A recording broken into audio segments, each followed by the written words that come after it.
రథమారూఢం ప్రచండం కశ్యపాత్మజం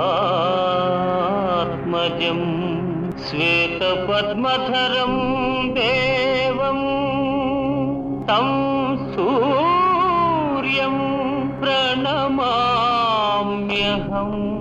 తం సూర్యం ప్రణమామ్యహం. అంటే అర్ధోదయాదికం విన సమ్యక్ ఉదయం ప్రాప్నువంతం. సూర్యుడు ఎప్పుడూ కూడా గుండ్రంగానే కనిపిస్తాడు, ఎప్పుడు అలాగే ఉంటాడు. కానీ మనకేమనిపిస్తుంది, సముద్రంలోంచి వస్తుంటే క్రమక్రమంగా వస్తున్నాడు, సూర్యుడు సగమే కనిపించాడు అనుకుంటాం మనం. సగం కనిపించడం అన్నది మన చూపుని బట్టి తేడా తప్ప ఎప్పుడు ఆయన సదైక రూపరూపాయ అన్నట్టుగానే ఉంటాడు. అంటే అతనికి ఉదయం లేదు, అస్తమయం లేదు. మన చూపులో దోషమది, మన చూపులో మార్పది. ఇంతే, ఎప్పుడు కూడా ఉదయిస్తూనే ఉంటాడు.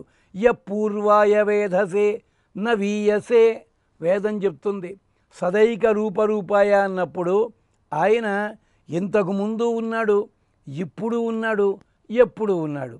భీష్ముడైతే కొంచెం ముందుకెళ్ళి చెప్పాడు, ఒక సూర్యుడు సమస్త జీవులకు తానొక్కొక్కడై తోచు పోలిక అలా ఉంటాడట. ప్రతివాడు నేను సూర్యుడిని చూచానన్నాడు. సూర్యుడు అందరికీ ఒకలాగే కనిపిస్తున్నాడు, విడివిడిగా ఉంటాడు. అందుకని సముద్యంతం. సముద్యంతం అంటే సమ్యక్ ఉద్యంతం, అందరినీ కూడా ఉద్యమ పద్ధతిలో నడిపించేవాడు గనక సముద్యంతం. ఎలాగా లోకాన్ క్రియాసు ప్రవర్తయంతం ఉదయగిర ఉదయం ప్రాప్తంచ. ఆయన తూర్పు దిక్కుని, తూర్పు కొండ మీద లేచి వస్తాడు, ఉదయిస్తాడు. ఉదయించి ఉదయించగానే లోకంలో ఉన్న వాళ్ళందరినీ మేల్కొల్పుతాడు. శృతి వేదం కూడా, ఋగ్వేదం ఇదే మాట చెప్పింది. ఉదగాత్ అయం ఆదిత్య విశ్వేన సహసా సహ. అదుగోనయ్యా సూర్యుడు ఉదయించాడయ్యా, మంచి కాంతితోటి ఉత్సాహంగా వచ్చాడు మహానుభావ. లోకాన్ క్రియాసు ప్రవర్తయంతం.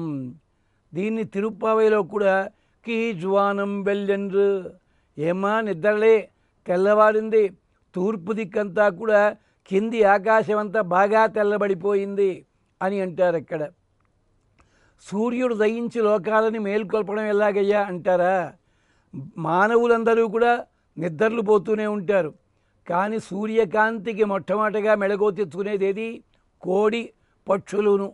కోడి మొదట, మిగిలిన పక్షులని తర్వాత. పాల్కురికి సోమనాథుడైతే చాలా అందంగా వర్ణించాడు. తొలి కోడి కనువిచ్చి జలజల రెక్కల విదల్చి మినుసూచి నిక్కి కడుపూరడించి ముక్కున ఈకెలు చక్కొల్పి కొక్కురో కుర్రని కూసే. అది చేసే పని. అలాగే పక్షులు కూడా వాటికి ఆదిభాజీని, సూర్యుడి తొలి కిరణముల వల్ల వాటికి శక్తి కలుగుతుంది, కళ్ళు తెరుస్తాయి, మాట్లాడతాయి. ఇలాగా అందరినీ కూడా మేల్కొల్పుతాడు. శ్లోకాన్ క్రియాసు ప్రవర్తయంతం.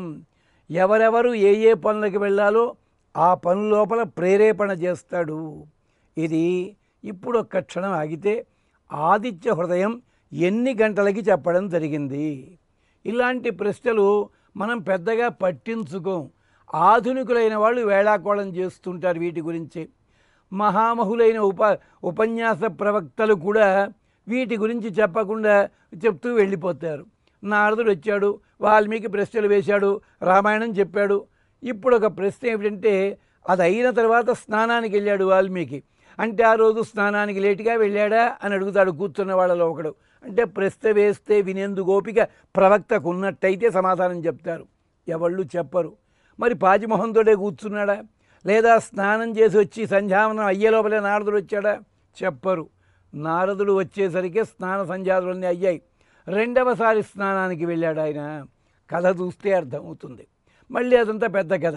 ఇదే పద్ధతిలో అగస్త్యుడు తెల్లారుదామని వచ్చి చెప్పలే, సూర్యోదయం అయిపోయింది, అపరాహ్న కాలంలో వచ్చాడని మనకి అక్కడ రామాయణంలో గాథ చెప్తుంది. అంటే ఉదయం 11 గంటల తరువాత. ఈ 11 గంటల వరకు రావణాసుడు రాలేదు. రాత్రి తెల్లవారుదాం దాకా యుద్ధం జరిగింది, రాత్రిపూట యుద్ధం జరిగింది, ఇళ్ళకి పోయాడు. వీళ్ళంతా ఆగారు. పొద్దున్న రావటంలే, ఎంతవరకు ఎప్పుడు వస్తాడో ఎప్పుడు వస్తాడో ఎదురు చూస్తున్నాడు రాముడు. చీకటి దాటిపోయింది, తెల్లారింది, రావటల్లా. అలాంటి స్థితిలో సమరే చింతయా స్థితం, చింతలో నిలబడ్డాడు. కానీ అదే సమయానికి రావణాసుడు కూడా వస్తున్నాడు. రావణాసుడు వచ్చే లోపల ఆ పగటిపూట అగస్త్యుల వారు అక్కడికి రావడం జరిగింది అపరాహ్న కాలంలో. కాబట్టి అక్కడ లక్ష్మణస్వామి వాక్యం చూడండి, ఇది అపరాహ్న కాలం అనడానికి. అహంతు వధమిచ్చామి శీఘ్రం అస్య దురాత్మనః. అన్నయ్య, నువ్వేం చేస్తావో తెలియదు, వాడు వెళ్ళిపోయినవాడు వస్తాడా రాడా తర్వాత సంగతి.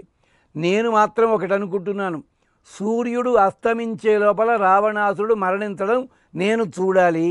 యావదస్తం నయాతి ఏష కృతకర్మా దివాకర. అప్పటికే సూర్యుడు ఆకాశంలోకి వచ్చేసాడనమాట.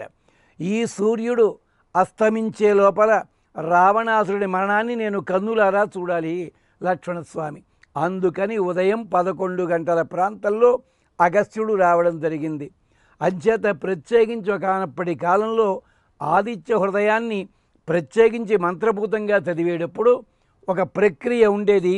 ఆదిత్య హృదయ భూతో భగవాన్ బ్రహ్మ దేవత నిరస్తాశేష విఘ్నతయ బ్రహ్మ విద్యా సిద్ధౌ సర్వత్ర జయసిద్ధౌ వినియోగ అంటూ చెప్పి, దీనికి అంగములు ఋషి, దేవత, బీజము, శక్తి, కీలకం, అంగన్యాస కరన్యాసములు వీటన్నిటితోటి సహా ఆదిత్య హృదయాన్ని పారాయణ చేసే విధానం కూడా మనకి ఉండేది ఒకప్పటి రోజుల్లో. అంచేత ఈయన వచ్చేసరికి ఎప్పుడు వచ్చాడనమాట, ఆ ఉపదేశం పొందడానికి తగిన సమయం ఉంది ఇక్కడ. ఆ సమయంలో రావణాసుడు వచ్చాడు. అంటే ఉదయం 9-11 మధ్యని వచ్చినవాడు అగస్త్యుడు. ఆ వస్తున్న సమయంలో అటుపక్క నుంచి రావణాసుడుగా వచ్చాడు. ఆదిత్య హృదయ ఉపదేశం అప్పుడు జరిగింది. కాబట్టే అక్కడ దేవాసుర నమస్కృతం మాట అన్నారు. అక్కడ దేవతల చేత అందరి చేత కూడా నమస్కరించబడేవాడు భాస్కరం భువనేశ్వరం. దేవతల చేత అసురుల చేత నమస్కరించబడినవాడు. దానికి పురాణాలు చెప్తాయి, దేవానాం దానవానాంచ సామాన్యం అధిదైవతం. సూర్య భగవానుడు ఇద్దరికీ సమానమైన వాడే. పంచభూతములున్నాయి. రాక్షసులకి మిగిలిన దేవతలతో గొడవలు ఉన్నాయి. సూర్యుడితో గొడవ లేదు, అగ్నితో గొడవ లేదు, వాయువుతో గొడవ లేదు, నీటితో గొడవ లేదు. కానీ యముడితో అంటకంటే లేదు. మరణిస్తే కదా యముడి దగ్గరికి వెళ్ళమన్నది. ఇది తెలియక అందరినీ చావగొట్టాడన్నారు. చావగొట్టడం అంటే ఉంటుంది. వాళ్ళని తన అధీనంలో పెట్టుకున్న వాళ్ళు వాళ్ళ పనులు చేసే అవకాశం ఇచ్చారు రాక్షసులందరూ కూడా. దేవాసుర నమస్కృతం, దేవానాం దానవానాంచ సామాన్యం అధిదైవతం, సర్వ ఉపాస్య దైవము.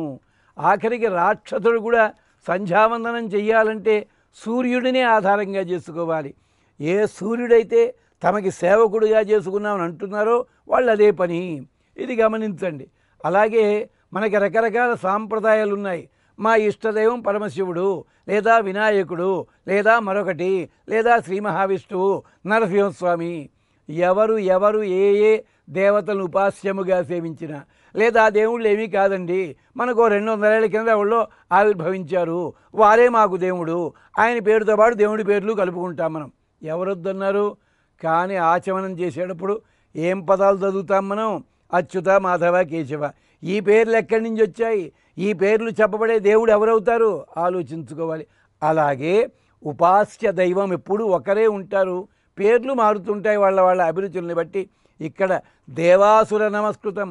దేవతలంటే సాత్విక వృత్తి కలిగిన వాళ్ళు, అసురులు అంటే రాజస తామస వృత్తి కలిగిన వాళ్ళు. అలాంటి వాళ్ళందరూ కూడా సాక్షి చైతన్యత్వేన నిత్యం ఉపజీవితం. వాళ్ళందరిలో కూడా తాను ఉంటాడు, ఉండి రక్షిస్తాడు. కనుక దేవాసుర నమస్కృతం. ధర్మరాజు ఆ వర్ణన చేస్తాడు ఒక తోట. తవ దివ్యరథం యాంతం అనుయాంతి వరార్థిన. సూర్య భగవానుడా, నీవు నీ రథంతో పాటు వెడుతూ అంటే నీ రథం వెనకాల పరిగెడుతూ ఉంటారు. మనం చూస్తుంటాం, ఎవరో నాయకులు వచ్చారు, ప్రజాప్రతినిధులు వచ్చారు, వాళ్ళు మాట్లాడాల్సిన మాటలు మాట్లాడేశారు 3 నిమిషాలును. ఇక మహజర్లు ఉంటాయి, ఒక్కొక్కళ్ళు అప్లికేషన్ పట్టుకుని వాళ్ళ కార్లు పరిగెడుతుంటే వీళ్ళు వెనకాల పరిగెడతారు. కార్డును అందుకోగలరా వీళ్ళు? ఆ ప్రజాప్రతిని పట్టుకోగలరా వీళ్ళు? కాదు, ఆయన వాహనం వెళ్ళిపోతూ అంటే వీళ్ళు వెనకాలే పడి పరిగెడుతుంటారు ఊరు చివరిదాకాను. అల్లాగేట సూర్య భగవానుడు నడుస్తుంటే తవ దివ్యరథం యాంతం అనుయాంతి వరార్థిన సిద్ధ చారణ గంధర్వా యక్ష గుహ్యక పన్నగా త్రయం శ్రింశత్వై దేవా తదా వైమానికాగణ విద్యాధరోత్తమ గుహ్య పితృగణ మొత్తం అందరూ దేవతలు కూడా ఆయన అందరికీ ఉభయ సామాన్యమైన దేవత గనక ఆయన దగ్గరికి చేరుకుంటారు. దేవాసుర నమస్కృతం పూజయస్వ భాస్వంతం భువనేశ్వరం వివస్వంతం పూజయస్వ, అర్చన చేసుకో. ఎలా అర్చన చెయ్యాలి అంటే అరణ్య పర్వంలో చెప్తాడు వ్యాసుడు, ఎర్రనగారు కూడా చెప్తారు చక్కగాను. శుచి ప్రయతవాన్, నువ్వు ఏ పూజ చేయాలన్నా శుచిత్వం కలిగి ఉండాలి, శుచిగా ఉండాలి. ప్రయతవాన్, ప్రయత్నించాలి అంటే దోషములేమీ లేకుండా ఉండేలాగా సిద్ధపడాలి. స్వశాఖ విహితై మంత్రై, ఏ పూజకైనా కానీ నిజానికి నీ శాఖకి సంబంధించి నీ వేదశాఖకి సంబంధించి మంత్రములు కొన్ని ఉంటాయి, వాటిని తీసుకోవాలి. దీనికి ఆ బాధ లేదు. ఈ స్తోత్రము చాలు, అన్నిటికీ కూడా సారాంశమైనది, సారభూతమైనది. అందరూ దేవతల చేత నమస్కరించేవాడు అనాలంటే అతనిలో ఏదో కాంతి ఉండి తీరాలి అని అర్థం అన్నమాట. వివస్వంతం, వివస్తే ప్రభయా ఆచ్ఛాదయసి తేజోపి అంతరం ఇది వివస్వాన్. తన కాంతి చేత ఎక్కడెక్కడ ఖాళీ స్థలం ఉంటే ఆ ఖాళీ స్థలాన్ని కూడా నింపగలిగే శక్తి ఉన్నవాడు, కాంతి చేత అంతా ఆచ్ఛాదించేవాడని. ఒకానొక రోజుల్లో చందమామ కథ ఒకటి ఉంది.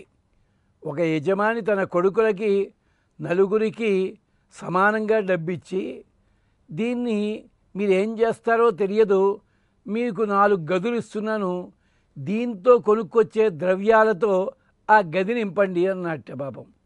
అంటే ఒకడు వెళ్ళాడు, బజార్లో ఉండే అడ్డమైన సామాన్లు కొన్నాడు, ఆ గదిలో పెట్టేశాడు శుభ్రంగాను.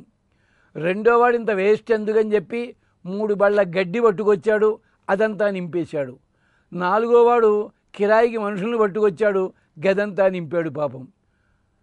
3గోవాడు 4గోవాడు ఏమీ చేయలేదు, నాన్న నువ్వు ఇచ్చిన డబ్బులన్నీ అలాగే ఉన్నాయి, ఒక పావలా ఖర్చు పెట్టానన్నట్ట. ఇదేమిట్రా అన్నాడు. చూస్తే ఏముంది అక్కడ, ఒక చిన్న దీపం వెలిగించి అట్టే పెట్టాడు. అంతే, గదంతా నిండిపోయింది కదా దీపంతో. మిగిలిన వాళ్ళు నిలబెట్టినా గడ్డి వేసినా మరొకటి వేసినా కొంత ఖాళీ ఉంటుంది. ఇప్పుడు ఇక్కడ ఏమైంది, దీపం పెట్టేసరికి గదంతా కూడా కాంతి నిండిపోయింది. ఇక్కడ కాంతి ఉంది, ఇక్కడ కాంతి లేదు చెప్పడానికి లేదు. అల్లాగా ఆచ్ఛాదన చేసేవాడు. ఎక్కడ లోకంలో ఏ ప్రాంతం కనిపించినా తన వివస్వాన్, వివస్తే ప్రభయా ఆచ్ఛాదయతి, అందుకని వివస్వంతం భాస్కరం భువనేశ్వరం. ఋగ్వేదం అంటుంది, విదృశ్యం అస్య కేతవ విరస్మయో జనాం అనుభ్రాజంత అగ్నయో యథా విభ్రాజంత. అదృశ్యం, విశేషంగా ప్రకాశిస్తున్నాయి, విశేషంగా కనిపిస్తున్నాయి. కిరణాలు లోకాల్లో గొప్పగా వ్యాపించి దర్శనాన్ని కలిగిస్తున్నాయి. కాబట్టి అలాగే వివస్వంతం. వివస్వాన్ అంటే ఇంకో అర్థం ఏమిటి, విశేషేణ వసుమాన్, వసునిధి. చాలా అద్భుతమైన సంపదలు తన చేతిలో కలిగినవాడు. కొందరుంటారు వాళ్ళ దగ్గర ఏది సంపద అంటే వాళ్ళకు ఒకటే సంపద ఉంటుంది. వినాయకుడికి ప్రార్థన చేస్తూ ఓ కవి చమత్కరించాడు, ఏమయ్యా భూనాయకం వా ధననాయకం వా, డబ్బున్నవాడికి దండం పెడితే డబ్బు ఇస్తాడు కానుకగా, భూమి ఉన్నవాడికి దండం పెడితే ఓ 100 ఎకరాలు 50 ఎకరాలు 100 గజాలు స్థలం ఇస్తాడు. ఎవడి దగ్గర ఏది ఉంటే అది ఇస్తాడు. మరి నువ్వు వినాయకుడివి కదా, విఘ్ననాయకుడివి, నీ దగ్గర విఘ్నాలే ఉంటాయి. ఆ విఘ్నం నాకు ఇస్తే నేను దస్తాను, అంచేత నీకు దండం పెట్టను, నిన్ను పొగుడుతాను అన్నట్ట పాపం. అంటే ధనం అంటే కేవలం ఒక్కలాంటిది కాదు, ఎవరెవరికి ఏది ఏది కావాలంటే అది ఇవ్వగలిగి ఉండాలి, అది ధనం అంటేను. సప్తాశ్వరథమారూఢం ప్రచండం కశ్యపాత్మజం శ్వేతపద్మధరం దేవం తం సూర్యపుత్రమాశ్రయే సూర్యం ప్రణమామ్యహం తం సూర్యం